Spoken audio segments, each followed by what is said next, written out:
Hello बच्चों, मैं हूं जैनेंद्र, आपका ऑनलाइन टीचर।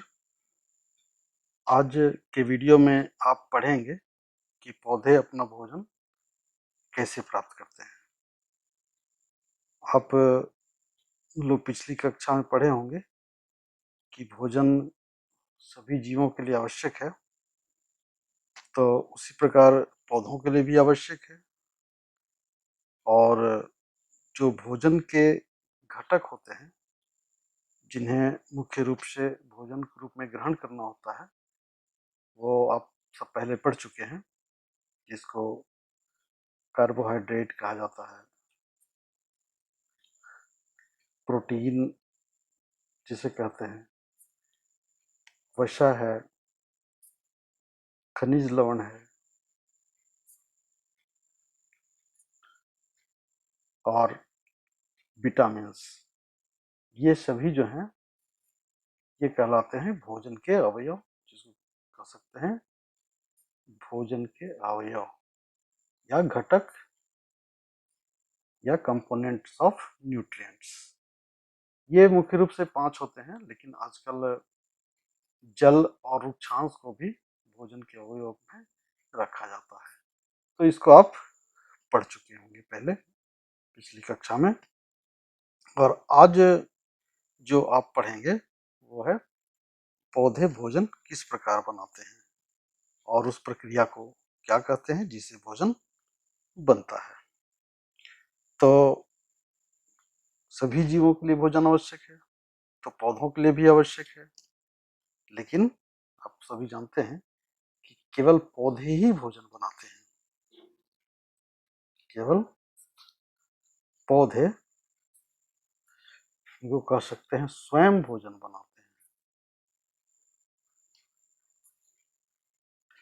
यानी only plants can make their food. केवल पौधे अपना भोजन बनाते हैं और मनुष्य तथा अन्य जीव जो हैं वो अपना भोजन स्वयं नहीं बनाते, बल्कि पौधों के द्वारा बनाए गए भोजन पर ही निर्भर करते हैं।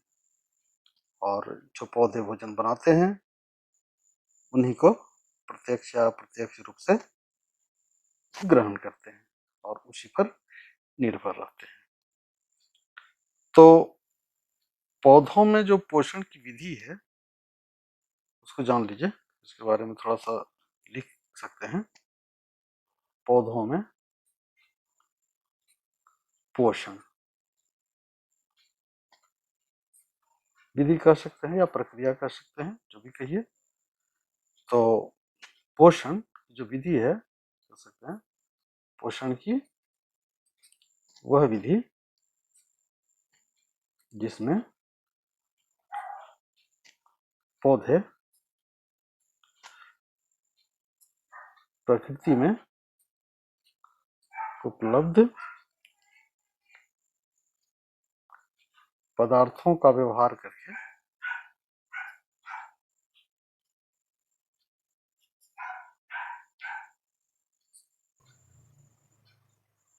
स्वयं बनाते हैं।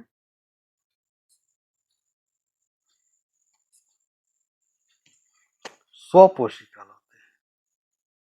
क्या कहलाते हैं? स्वपोषी। इसी को कहते हैं ऑटोट्रॉप्स। ऑटोट्रॉप्स कहलाते हैं या कहलाती है कहिए, यानी वह विधि जिसमें पौधे स्वयं अपना भोजन तैयार करते हैं पौधों से उपलब्ध कच्चे पदार्थ लेकर के। अब ये कच्चे पदार्थ क्या हैं, इसके बारे में थोड़ा सा आगे आप जानेंगे। पहले ये जान लीजिए कि ये स्वपोषी का मतलब क्या है। ये स्वपोषी यानी ऑटोट्रॉप्स, यानी ऑटो का जो मतलब हुआ ये होता है सेल्फ, यानी स्वयं। और जो ट्रॉप्स है TROPS ट्रॉप्स को कहा जाता है, उसको कहते हैं नरिशमेंट। नरिश यानी दैट इज पोषण, यानी स्वयं पोषण करना, अपने स्वयं खाना बनाना और स्वयं खाना बना करके और जीवित रहना, यह स्वपोषी का उदाहरण है। उन्हें स्वपोषी कहते हैं। और केवल पौधे ही जो होते हैं वो स्वपोषी होते हैं, याद रखिएगा। अर्थात पौधे जो हैं, प्लांट्स जो हैं, वह स्वपोषी है, यानी ऑटोट्रॉफ्स है। ये रखिएगा इसको, ऑटोट्रॉफ्स कहलाते हैं। ठीक है, समझ गए होंगे इसको। और जो अन्य जीव जंतु हैं, जैसे मनुष्य भी उसमें शामिल है, तो ये स्वयं भोजन नहीं बनाते हैं, बल्कि पौधों के द्वारा बनाए गए भोजन पर ही प्रत्यक्ष या अप्रत्यक्ष रूप से निर्भर रहते हैं। तो इसको थोड़ा लिख सकते हैं कि मनुष्य सहित अन्य जीव जंतु पौधों द्वारा बनाए गए भोजन पर ही प्रत्यक्ष या अप्रत्यक्ष रूप से निर्भर रहते हैं, निर्भर रहते हैं। इसलिए इन्हें दूसरा नाम दिया गया है, इनको कहते हैं विषम पोषी, इसलिए इन्हें विषम पोषी कहा जाता है। और विषम पोषी का मतलब क्या हुआ, ये इसका अंग्रेजी नाम है हेटेरोट्रॉप्स,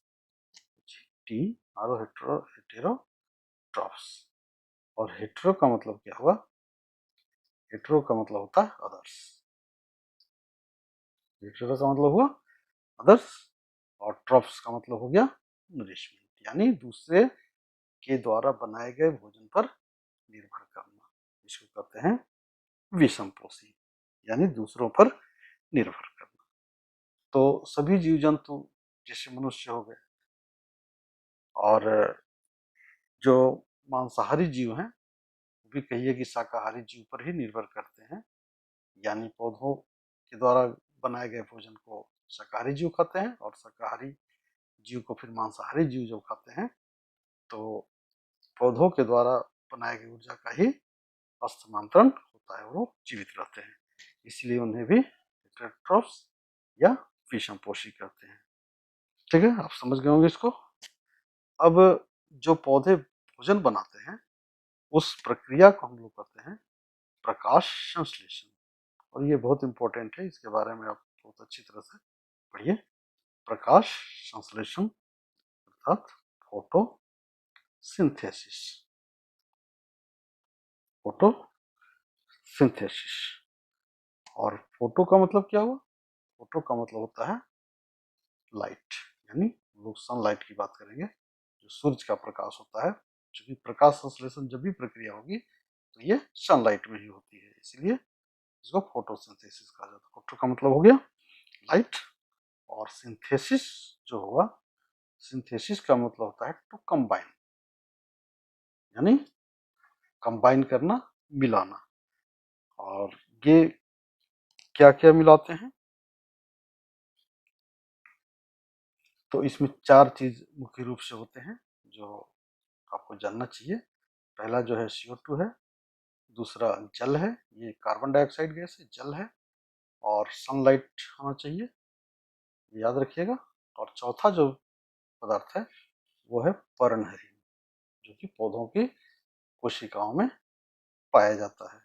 ये आप जब कोशिका पढ़ रहे थे उसमें तो स्पष्ट रूप से बताया गया था कि पौधों की कोशिकाओं में ये पर्णहरित पाया जाता है। और ये जब चारों चीज मिलते हैं, कंबाइन होते हैं, तो फोटोसिंथेसिस की प्रक्रिया होती है। तो इसको लिख लीजिए, चूंकि यह प्रक्रिया सूर्य के प्रकाश की उपस्थिति में होता है, सूर्य के प्रकाश की उपस्थिति में होता है,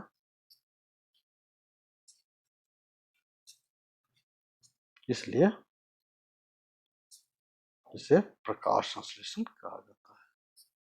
प्रकाश संश्लेषण कहा जाता है। अब ये प्रकाश संश्लेषण है क्या, इसके बारे में जानिए। प्रकाश संश्लेषण क्या है, व्हाट इज फोटोसिंथेसिस। प्रकाश संश्लेषण क्या है, बहुत इंपॉर्टेंट है इसको समझना।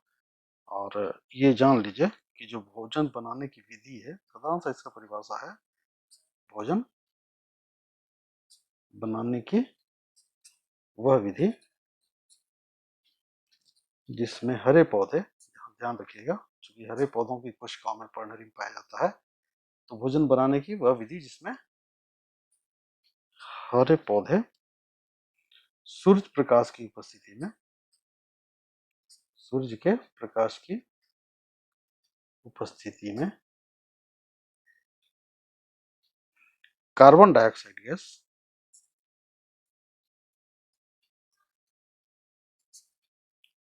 एवं जल की रासायनिक अभिक्रिया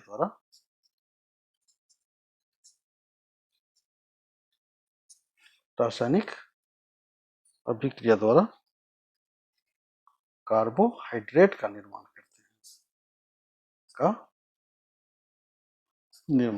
हैं। ये प्रक्रिया जो है क्या कहलाता है? प्रकाश संश्लेषण कहलाता है। ठीक है, तो बिल्कुल सरल परिभाषा इसका है कि भोजन की बनाने की विधि है जिसमें हरे पौधे सूर्य प्रकाश की उपस्थिति में कार्बन डाइऑक्साइड गैस एवं जल की रासायनिक अभिक्रिया द्वारा कार्बोहाइड्रेट का निर्माण करते हैं। और ये जो प्रक्रिया है उसको कहते हैं प्रकाश संश्लेषण। और इसका रासायनिक अभिक्रिया देख सकते हैं, और इसको शब्दों में भी लिखा जाता है, जैसे लिख सकते हैं जल जोड़ carbon dioxide gas, carbon dioxide.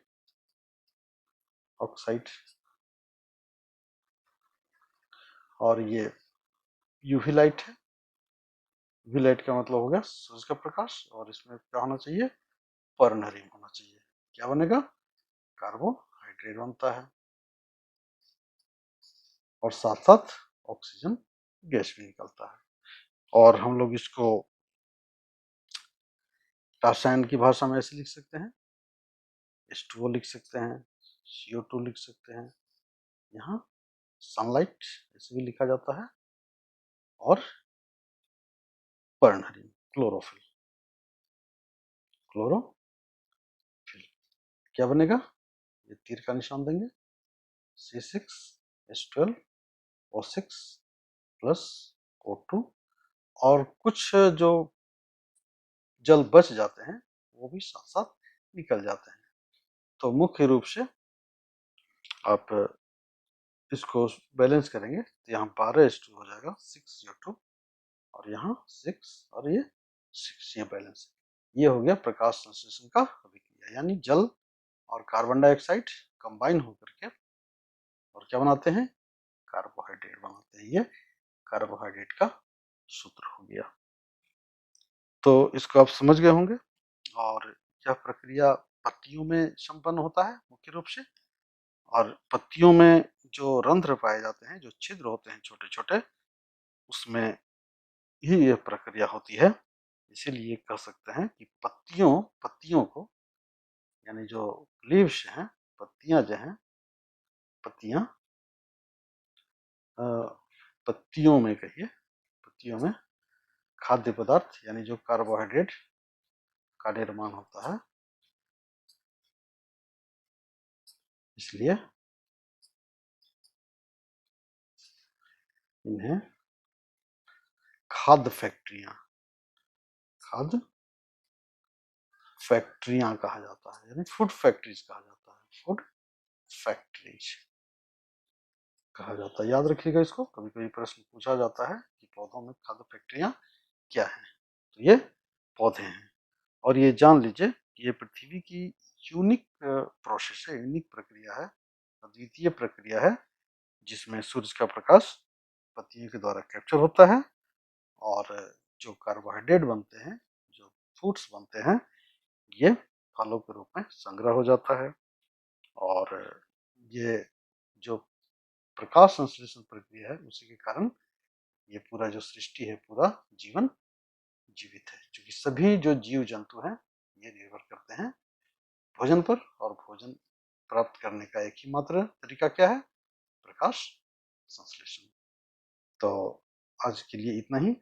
अगले भाग में कुछ विषमपोषी के बारे में बताएंगे, विशेष रूप से जो किस प्रकार के विषमपोषी हैं, और कार्बोहाइड्रेट के अलावा कुछ जो प्रोटीन बनते हैं, वसा बनते हैं, इसके बारे में भी आप पढ़ेंगे। तो आज के लिए बस, धन्यवाद।